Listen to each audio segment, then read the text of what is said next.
Lead by inspiring, lead by experience, lead by example, lead by. The Leadership Podcast brought to you by Ezeni. My name is Matt Stankham and I'm your host, bringing you thought-provoking, inspirational chat every month. Hear from leaders, business owners, coaches and subject matter experts from across a variety of industries. So however you consume your podcasts, turn up the volume, relax, and above all, enjoy this month's guest. Hello again, Lead By listeners. If you're new here, thank you for tuning in. And if you're returning, we really appreciate your support. This time I met with Mike Johnstone, one of the directors at the Outsourced Marketing Department, otherwise known as TOMD. I joined Mike at TOMD's office in Sawbridgeworth in Hertfordshire to discover the recipe for success with a modestly sized team and big ambitions. Mike has a long-standing role as the founder and now collaborative member of the senior leadership team at the Outsourced Marketing Department. When we originally approached Mike to be part of the series, he was so kind to say yes, but immediately said, "But who am I?" What you'll find and hear throughout this chat is Mike doesn't carry a chip on his shoulder. He certainly doesn't have an inflated ego. He just wants people to be successful and enjoy coming to work, feeling that they can contribute, be honest, share, and ask for support. Mike's a thoroughly nice guy to have a chat with and not afraid of Mondays, that's for sure. Mike, welcome and thank you for having me at your premises. Thank you. It's great to see you in person because the last conversation we had was on Teams. Yep. So it's always nice to do these things in person. Let's start at the very beginning and talk about your company and what you guys do and your experience. So I'm going to hand over to you now, just a moment to kind of shine and tell us about you. Okay, so TOMD, which is short for the Outsourced Marketing Department, was established about 25 years ago. Mm-hmm. We've got 22, 23 people, something like that. We're based in Sawbridgeworth in Hertfordshire, and we are a marketing agency, part traditional in that obviously we are providing services by which we're selling hours and time. And then we have another part of the business, which is what we would describe as a subscription service, so along the lines of Spotify.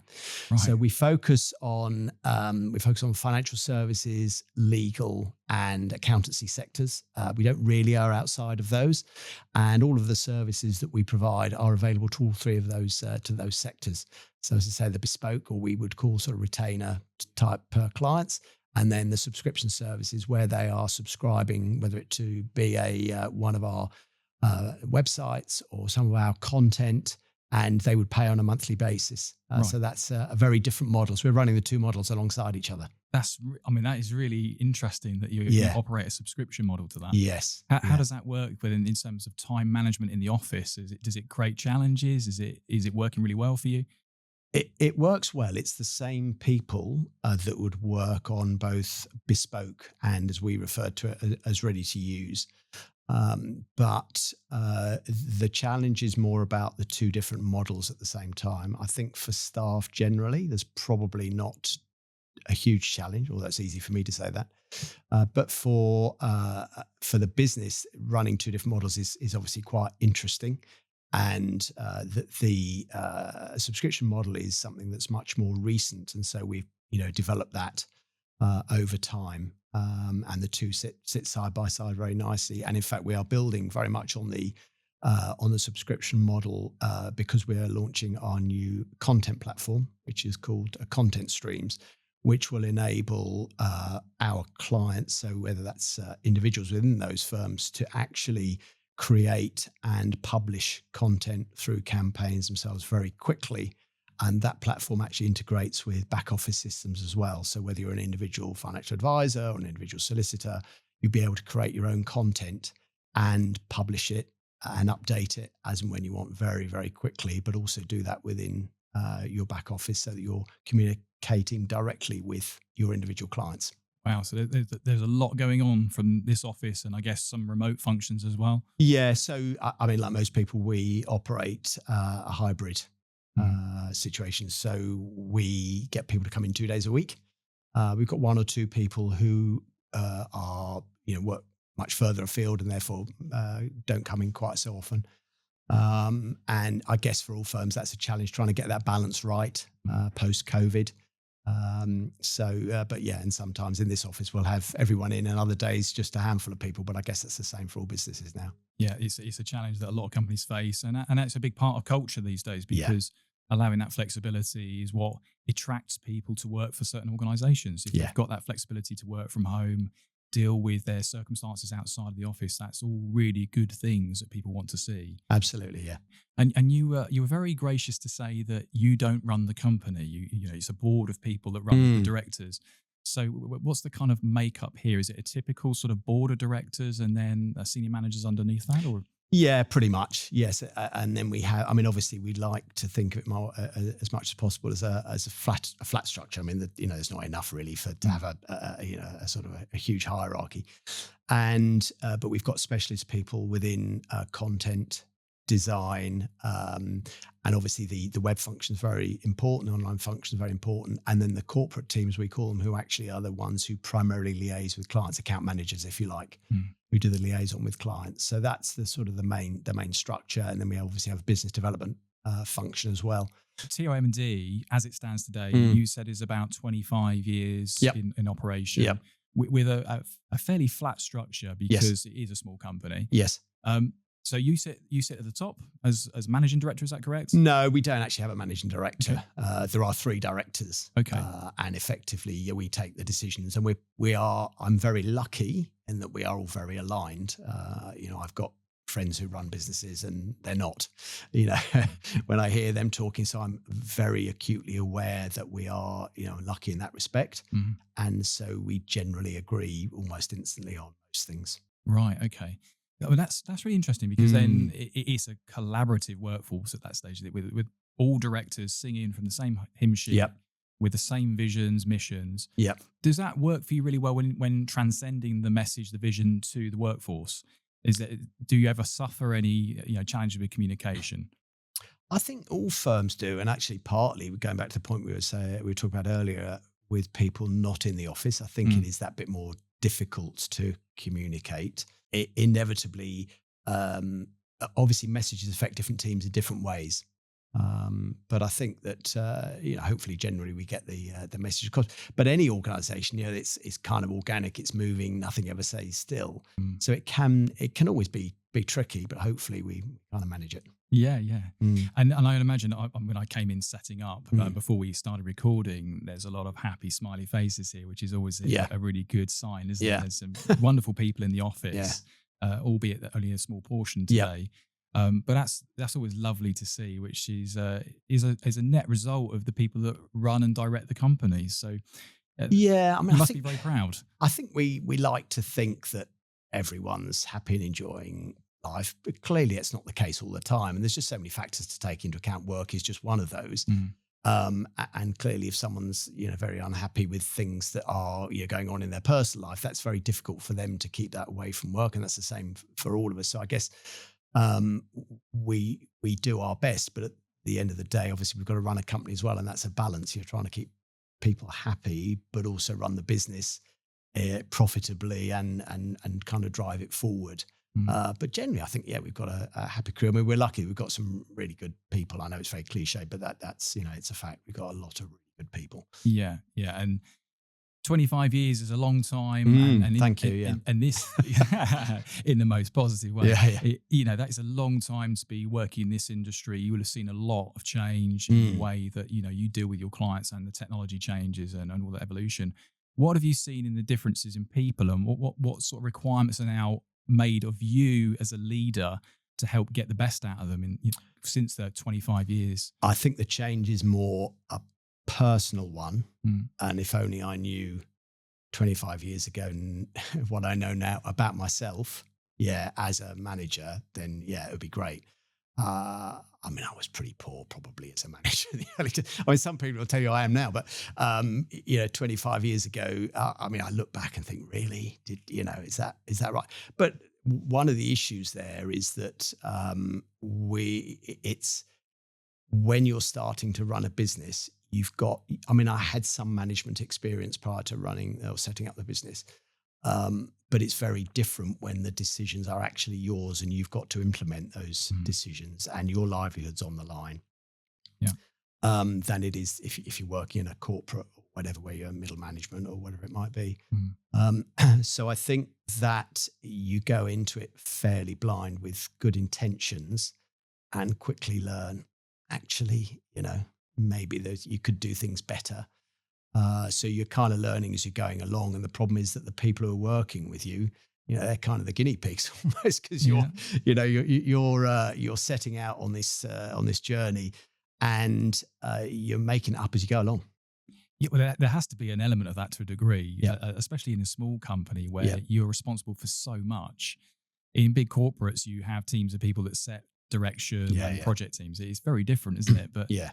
you're so connected to the ground floor that you're living and breathing, as you mentioned earlier, some of the challenges that they bring into the office from the home. Yep. You have to navigate that landscape and be empathetic to their needs, as well as drive the business. Absolutely, yeah. And I love the fact that you're so humble and you're so honest about the fact that things might maybe not been perfect. Well, I don't think anybody's perfect at this stuff. And a phrase I heard a few years ago in an organisation I work for, I think is really apt, is always seek progress, not perfection. And that in business is what it's about, isn't it? You can never nail it completely because there's too many working parts, but you can always seek that progression and develop and keep developing, and particularly with people, keep moving the goalpost, move the bar to really help accelerate them as individuals, which by nature will accelerate the business because you've got happy, smiley faces and people that are upskilled and developed.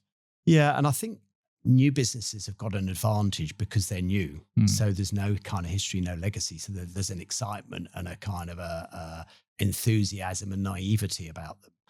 And one of the challenges of a 25-year-old business is you haven't got that in the same way. It's, and a lot of that's obviously got to come from the top. So you have to kind of keep moving, as you say, moving forward and progressing.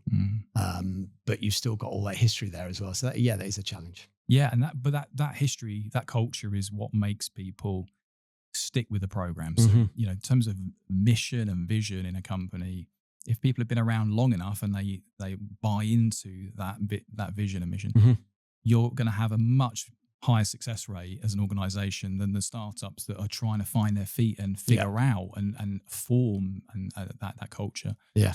So you were saying that, over the 25 years, you've developed as an individual. In the early days that, you by your own words, you might not have been as good at it as you are today. And I'm not great even now. So, I must have been really bad then. What sort of things have you learned? Things you'd be happy to share. What have you learned over this time then? You really stood out as a moment where right, do you know what? That has made a huge impact on people in the business.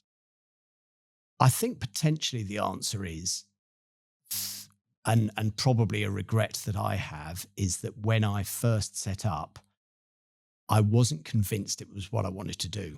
So I was playing at it. Okay. So consequently, by not being serious, you then don't set up in a serious way. So if I had my time again, I would say, right, I am going to really commit to this. So I think probably the first 5 years were kind of wasted. It's almost like, as a child, you're growing up, you can't remember the first 5 years. Those first 5 years were really finding my feet and thinking what I want to do here. And then I got to a point where I thought, well, actually, yes, I do want to do this longer term. I suppose my advice to me would be, if I was doing it again, would be actually, be serious when you start and implement, set up in a way that's for the long term rather than have stronger foundations, probably what I'm trying to say. Yeah, and that makes a lot of sense. And it's sort of linked to what I was alluding to earlier about big corporates. That's what they do very well because by virtue of their organization, they have to have big structure and big strategy. So they assign departments to leading that journey and making that vision and the wording around it, communication, really clear. Hence why we have marketing and comms teams in big organizations. With what you're trying to do, you have a small team, but massive responsibility and big ambitions. That communication that you've been working on and the development of yourself as a manager and a leader over the years doesn't come overnight. And naturally, it has to come from a bit of failure. But what a lot of people do is they treat failure as a really negative thing. But actually, failure is often the most powerful learning exercise any human can go through. Yeah. And I guess you must have been there a few times. Yeah, I do remember in the very kind of early days, the number of times I walked in or walked out of the office, thought, right, that's it. I'm calling it a day now, and for whatever reason didn't. And you could say, well, actually, that's just, positive thinking or whatever. I don't know. But obviously I didn't and continue. But yeah, because you always have those massive doubts along the way. Yeah. And I talked about this with another guest recently. On a personal level, as my career has got bigger and more senior and I've accelerated through companies, often what happens is the imposter syndrome starts to rear its ugly head, and you start worrying about what your self-worth is and your value, and making sure you're doing all the right things at the right time and keeping people happy. And I guess when you get to your level, running a company, a successful company for this long, there must be days where you do have to focus on that, not in a negative way, but you do have to take responsibility and be held accountable. So you have to think, right, am I doing everything I possibly can to get the best out of the people, to get the best out of the business? But going back to what you were saying, in the early days, it was a learning exercise.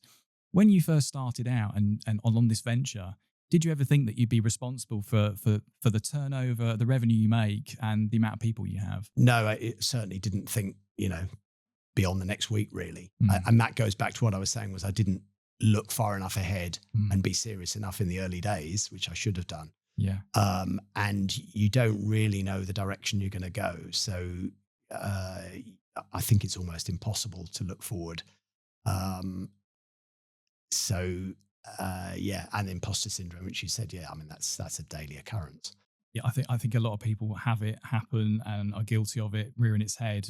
Some are vocal, myself included. I like to talk about it, and I like to share those type of experiences with people, because then they don't feel like they're alone. It's sometimes unhealthy, but it can be redirected in a positive way to make sure that you do build self-worth, self-value, and understand where things are really important in life. And what you have here is a great team of people who are passionate, who following the leaders of the organization to deliver at their best. So naturally, you would walk away a daily basis, and rather than call it imposter syndrome or self-doubt, you're just evaluating. You're always evaluating and looking for reasons to be better. I think that's right. I think imposter syndrome probably isn't. Going back, probably I would have thought, had that, if you like. But I think as you develop, and certainly as life stage, you're a bit more kind of relaxed about it. Just accept that you do your best, and that's all you can do. Yes. And now with what you do on a daily basis, how close are you to sort of the operations, the floor level? I meddle a lot. You like meddling? Yeah. There's still some clients that I work with directly. And then there are other things which I'm very removed from. So for example, content and design is a couple of examples. I'm really quite removed from those. And then that's because they're run by, they're run by the people who head those teams up. And I don't tend to get involved. There are other areas I have to be more involved in because it's closer to my skill set. I do tend to get involved, or other people would say meddle in certain areas. That's just due to my skill set. It is quite difficult to draw the line and step back, which I have definitely got better at, letting people get on with it. Because in reality, they do it better than I do. So why would I get involved? But in a small business, you can be called upon at any moment to get involved in anything. But we've got, each year we work with roughly 1,500 different firms. So it's impossible to know what's going on with every individual firm. But there are still names that I remember from 20 years ago that we're working with. You think, oh, right, okay, how are they doing? Yes. Which is really interesting, actually, big and small. That is a huge volume. That is a big volume for the size of the company. Yeah, and part of that, it's down to the subscription service, and that obviously is an area that could grow significantly. And again, I'm really fascinated by that. Is that something that's becoming more mainstream with your competitors, or are you really out there as a front runner for this? No, there are other people that do it as well. I think the mix of the services we provide is quite unusual, and obviously, the more you do it, the better you get at it. And you have a different challenge, as I said earlier, because in some cases you're thinking, actually, do you add additional services and charge for them?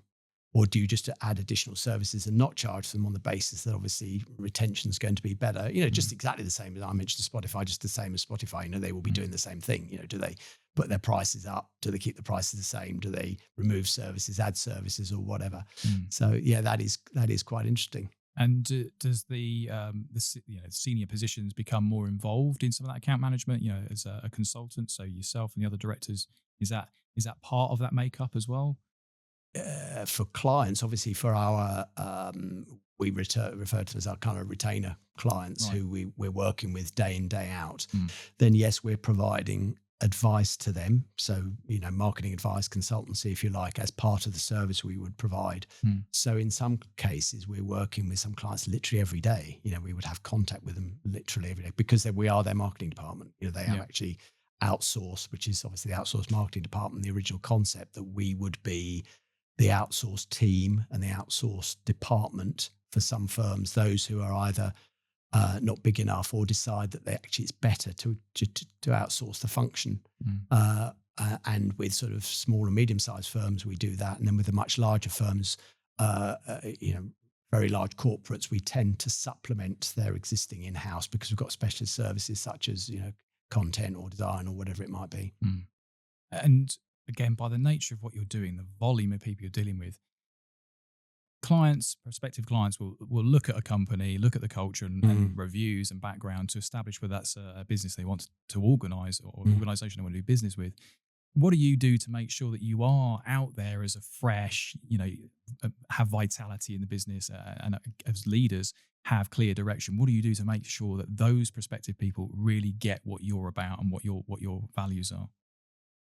Yeah, I think the ideas are always there. And obviously the challenge is to communicate those ideas and the fact that we're progressing. The main thing for us at the moment is that, as I mentioned earlier, we are launching our content platform, Content Streams, which is effectively a technology offering, which combines tech along with content, which is going to be unique. And that is very, very exciting. And it will be seen as new and fresh because that's what it is. And the fact that we're then integrating that as well with other businesses, and it can go across any industry you like, really. Obviously, we're focusing initially on financial services and legal because that's our background. But that is definitely fresh and will be seen as fresh, and it's new and exciting. Yeah, very cool. And getting that message across to the team, because they need to buy into it. What did you have to do and say to agree as a company, this is the right direction, this is the offering we need to go out with?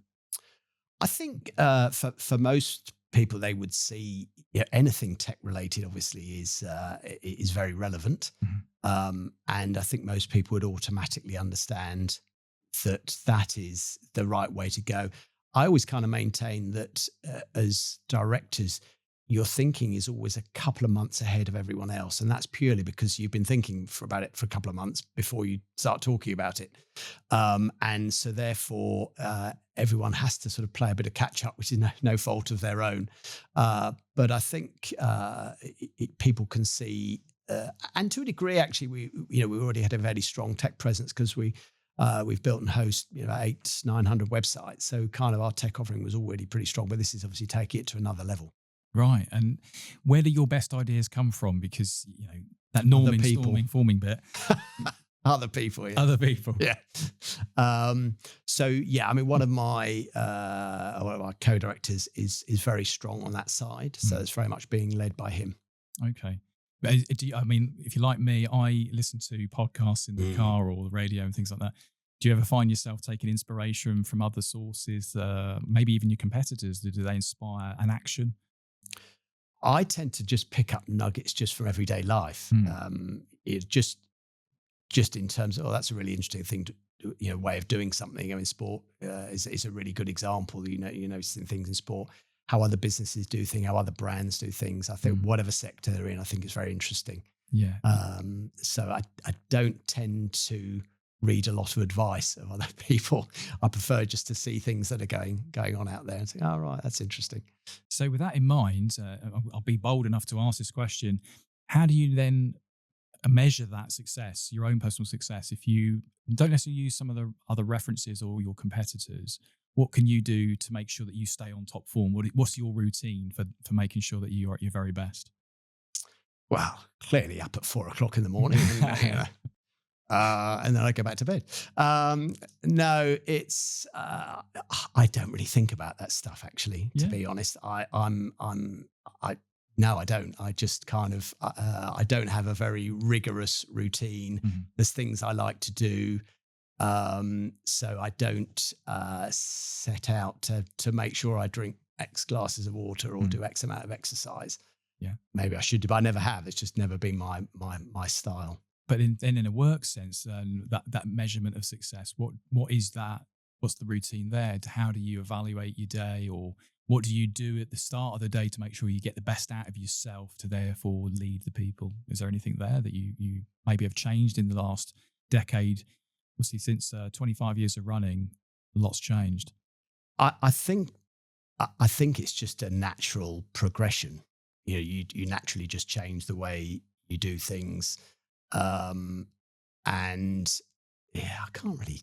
Yeah, I can't answer that. No, but hey, you've got to be honest with it. And the reality is, some people think about this stuff consciously, and some others just pick up things that are nuggets from online content, newspapers, and things. What I'm getting from what you've said so far is, and in the nicest possible way, you've taken on a big responsibility over time, and you've been refining and getting that recipe right, because by your own words, you maybe weren't the perfect manager in the beginning, but now you're running a team of 25 people in collaboration with other directors, and you've got huge volumes of work coming through. So something is clearly working, and I think you're being very humble to. But I think that's just the reality. Could I have done 25 years ago what I'm doing today? No, but because it's incremental, it's a bit like I guess when you're growing up and you're learning to do things, after a while, some things become natural and just instinctive. Other things are challenging. I haven't done that before. But then you do them a few times. Could I have done this 10 years ago? I probably would have said, no, not for me. No, thanks very much indeed.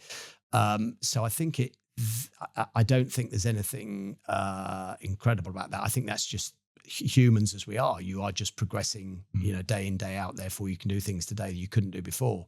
Yeah, I think that's just the way it is. But interesting enough, our organisation, myself as a advocate of it, we operate a leadership program that contains some behavioural and psychological science, backed from Dr. John Finn from Tougher Minds. You may not have heard of him, but he's a big name in that space, and he's helped us develop some programs using his proprietary program. His program is called The Habit Mechanic. And basically what it talks about is unlocking the science behind how we do things and why we do what we do. And what you've just described there is actually habit creation. So what you've done without knowing it is you've learned from experience and developed really helpful habits that you've instilled in your brain, and you didn't know it. They become subconscious, but they are recalled very, very quickly and used to then supercharge your daily activities. In the same vein, what we talk about with that program is you can, as a human, we have the tendency to lock in very unhelpful habits that mean that we don't perform at our best. Well, it sounds like you're doing a very good job without knowing that you're locking in all these great behaviors, the science behind what makes high performers, and you're deploying that as part of your business model.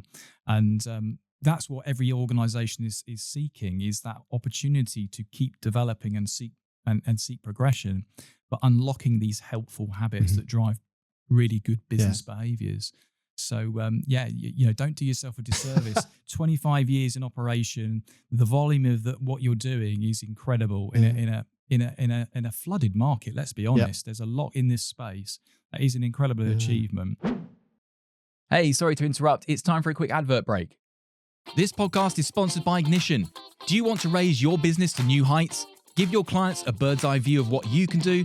Well, let's talk to Ignition about their in-house drone operator services. Whether you're looking to produce beautiful aerial productions, add fly-through footage to your real estate marketing, or maybe even perform building inspections, whatever your aerial needs, with Ignition's in-house CAA qualified pilots, they can help your products and services really take off. Visit www.ignitiononline.com. Now let's get back to the podcast.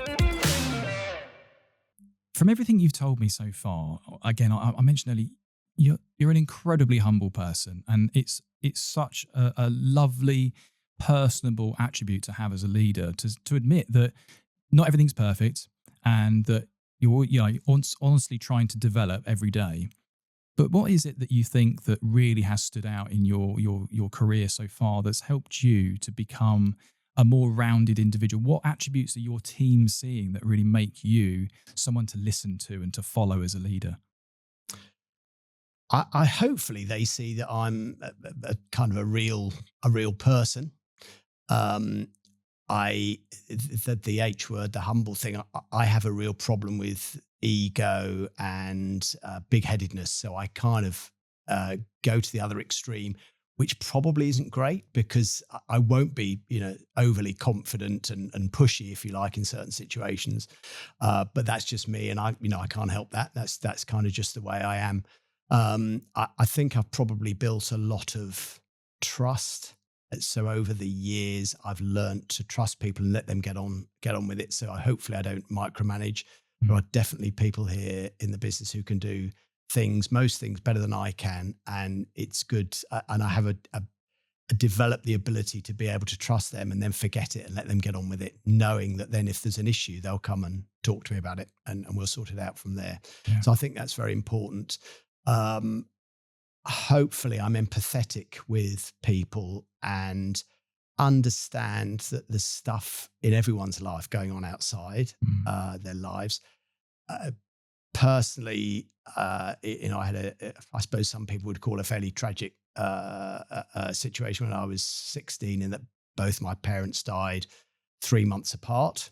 And hopefully that has given me the understanding that actually there are more important things in life than, work's important, but actually your family and everything is much more important. Yeah. What I'll never know is how that has influenced my thinking, because you never know how the impact of different things on your life, but I suspect it probably has. Oh, for sure. I mean, that is an utter tragedy at that age, young age, when you're only just sort of figuring out life. And what a lot of people look for is reference points from their parents and guidance from their parents when they're starting out at that young, tender age. And it's safe to say that you will have perhaps lost some of that guidance because, that's the point where you're leaving school and you're developing that next stage of life. Yeah, yes and no. I was hugely lucky because I was the youngest of a large family, so I had 5 older siblings, so they became my reference points. So actually, it could have been a lot worse. Yeah, and again, your outlook on life is so positive. You still say, "Oh, it could have been a lot worse," and it could. And there is some truth to that. But that is a significant input in someone's life to have that loss at such a young age. But again, it will have, as you said, had an impact on what you do with your life. Yeah. The remaining parts of your life and where you can have impact. And I would imagine your parents would be incredibly proud of what you've achieved and therefore the impact you have on others. Yeah. So, in those early days, that is heartbreaking. However, you've had to make some decisions in life around starting up an organization, a business, and being profitable and accountable for people. And so today, again, if I'm asked those people in the team about those characteristics you described as being empathetic and trustworthy, would they concur with that view? Hopefully. I guess a bit of pragmatism thrown in there as well. I like to be, and enthusiasm and, hopefully a bit of enjoyment. Some days I'll come in, I'm sure I'll be grumpy as hell like everyone else. But for the most part, hopefully enthusiasm and excitement, and we always joke about the fact that, Monday's great. I'm quite happy with Mondays, more so than other people. And what for reason? What's the logic there? Well, just because it's a new start, isn't it? What's this week going to hold? So there's nothing wrong with Mondays. So we basically need a Mike in every organisation, though, because Mondays are often the worst day for a lot of people. Yeah, no, you don't need a mic in every organisation, but Monday it is a new start, isn't it? It's kind of like the beginning of the new year almost. Yeah, it's a very optimistic view, and it's a great view to have because you're kickstarting the week with the company. So far, the ingredients I'm hearing is that again, you're a very optimistic person. You know, we've just said it a few times now, but you're humble. You're not someone that has that big ego when it comes to the business and your own achievements. And I think these are things that people will definitely liken to in a business, because they don't feel threatened. You know, when you're talking about direction and thinking about strategy, it will come across in a way that's more collaborative, because you're empathetic to people's needs and how you get the best out of them. And then thrown into the mix, if you've got a team member that says, actually, I just need to duck away at 4 o'clock today because I've got a personal circumstance or an emergency, I guess you're going to be very receptive to that, and you're going to understand it more than some others might. Yeah, I'd hope so. Yes, I'd hope so. I certainly should, and hopefully people know in the organisation that as I say, family will always come first. What's next for you then in terms of your career and next steps? What's going to happen for the company with you and personally? Well, obviously you get to a certain life stage and people start asking you, and I've got a lot of friends who run businesses, and that's an interesting point actually. There is almost a club amongst people who run businesses, whether they're the owners or the directors, because actually they do things and can talk about things which people who aren't in that situation can't, because they know what it's like. They know how difficult and how lonely it can be. As I said, I'm very lucky now because I'm in a situation where there are 3 of us running the organization, and it's actually, you can share that, but obviously in the early days that wasn't so much the case. But it is certainly amongst those people who are, similar sort of life stage to me, they will be saying about, what are you going to do? What are you going to do? Because they're thinking about, they want to stop, they want to sell, or whatever it might be. I've got no desire to stop, because I do like Mondays. Yeah. And what is it in particular? Is it the business side of it, the revenue opportunity? Is it people? I do like the people, actually. Yeah. So they do, cliche, but they do become part of the family. They are, because in a small organization, you get to know a lot about people's lives, and you share, ridiculous things over coffee or whatever about, what's their favorite biscuit or whatever it might be. It's the kind of stuff you share in business, isn't it? It is. Yeah. So you spend more time with some people at work than you do at home. So inevitably, you get very friendly with people, and as I say, understand their situations. So there's an excitement there. I do like the enthusiasm and excitement about growth and doing new things. I mean, I think definitely, I've always liked change. I think that's great. So I think as long as that's the case, then I don't see any need to stop, really. I mean, I don't know what else I'd do, really. So have you got another 25 years in you then to do this? Probably more. Yeah, probably more. Yeah. So with the handbook of TOMD, what do you give to people in terms of, right, these are the values that need to continue in the company, and what leadership traits do you want to continue and see for the next 25 years? Well, we've got our values written on posters around the wall, actually. And, because we spent a lot of time considering those, and they were, very much a collaborative view. A lot of them I look at and think, there's quite a bit of me in there, inevitably. Hopefully that wasn't me enforcing those or imposing those, but it would be what other people think as well.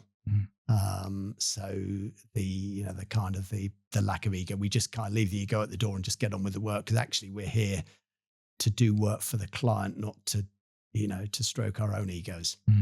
Because at the end of the day, the most important thing is again a cliche, but is the client. Because it is. Yeah, sure. And I obviously the clients are very happy with what you're doing. You've got a huge amount of revenue, income, and client base there with, as you were saying, 1,500 around each year. We work with about 1,500. Obviously, a lot of those are at arm's length because of the subscription model. But equally as important. Yeah. Yeah. So for you now, I know you mentioned earlier that you don't often think about how you go about your day, but in terms of being that modern leader, dealing with an environment that's constantly changing, what do you think is more important now than ever before in order to stay relevant as a great leader, a great boss in an organization such as this? Yeah, it's a really interesting time because of AI, which obviously everyone is talking about. So being aware of what's going on So there's really two things. One is being aware of what's going on out there, whether that's competitors or whether it's AI or whatever it might be, but also listening to what clients are saying, because they will give you an early warning about, oh, actually, that's what they want. That's what they're doing. That's what they're looking for. And having said this, there's two, there's probably a third one, which is actually looking at what other industries are doing and just being aware of what's going on in other sectors and learning from those as well. Do you think that the future is now actually about really challenging the market and from a leadership point, doing something that has completely different direction to what everybody else is taking and reinventing? I think you've got to be grounded in your skill set and your specialism. And it's a question of building on that. But as I say, being very cognizant of what clients want, both now and potentially what they might want in the future. I don't think it's a time to chuck everything out and start again, but I think you've got to be prepared to change. Yeah, and change is always something that can threaten people and certainly threaten customers with new ideas. But I think from everything you've said so far, you've got the recipe of a group of people that happen to be a company, a family of people that are all very connected, very understanding of one another, that can challenge the market space and bring fresh ideas. And that's all any company can want, really, isn't it? That desire to succeed, reflect, challenge, and redevelop. And sometimes along the way, we all have to pivot slightly. We have to adapt to the market, which is definitely what you've done with the subscription model. Absolutely, which is super. So I think we've probably come to a point where we've had a lot of time together. I know you're a very busy person, but there's one more thing I just want to cover off. If you were to start again, rewind the clock a little bit. Would you be doing this today? Oh yeah. 100%. Yeah, not a second's doubt. That's good. Yeah. And you're still smiling for everyone watching. Obviously, there's a big smile on your face. So, again, any aspiring managers and leaders there, anyone that's looking to take the next step to run a company or do something, then it's in a lot of words of wisdom in here, and from a person that's incredibly humble. I've just got to say this, that you're a very likable person to speak with because of as you describe it, not having that ego. And that's a rare thing with, in a board of directors, that's a rare thing where people want to impart their view and their decision making. And I think that, for me, is one of the critical parts of this conversation. Is if I was starting out and wanted to build a business like yours, I'd be very mindful of listening to what my clients want from the company, what my people want from me, and how I can reflect and just keep moving, keep growing, without necessarily being too deep in the thought process, because, as we've discussed, it is about progression, not perfection. Yeah, absolutely. And it sounds like you're doing a great job. So, Mike, where would people find you for your company and services? So they can go to tomd.co.uk and contentstreams.co.uk. But I hope to come back. You're very welcome anytime. And maybe we should put a pin in this and say in 10 years' time we come back and do this again, and see if you're still here smiling on a Monday. Yeah. You do that by all means. Absolutely, Mike, it's been a pleasure to talk with you. Thank you very much for your time. Thank you for giving up your time. Thank you. Speak soon. Well, I'm sure you'll agree. It's very refreshing to hear from a leader who is confident and comfortable enough in their own skin to share all, like Mike did. Mike and the TOMD team are very accomplished, but like so many organizations, they can face setbacks, mistakes, and even failure. What was particularly inspiring about this conversation is, if you can place a positive and realistic outlook on your operation, there isn't anything that can stop someone from loving a Monday. Thank you again for joining me for this episode of Lead By, ezeni's leadership podcast. Visit www.ezeni.com if you'd like more help to explore leadership development coaching, events, or training content to support your next move. Get in touch with us at Ezeni, that's EZENI. Bye for now.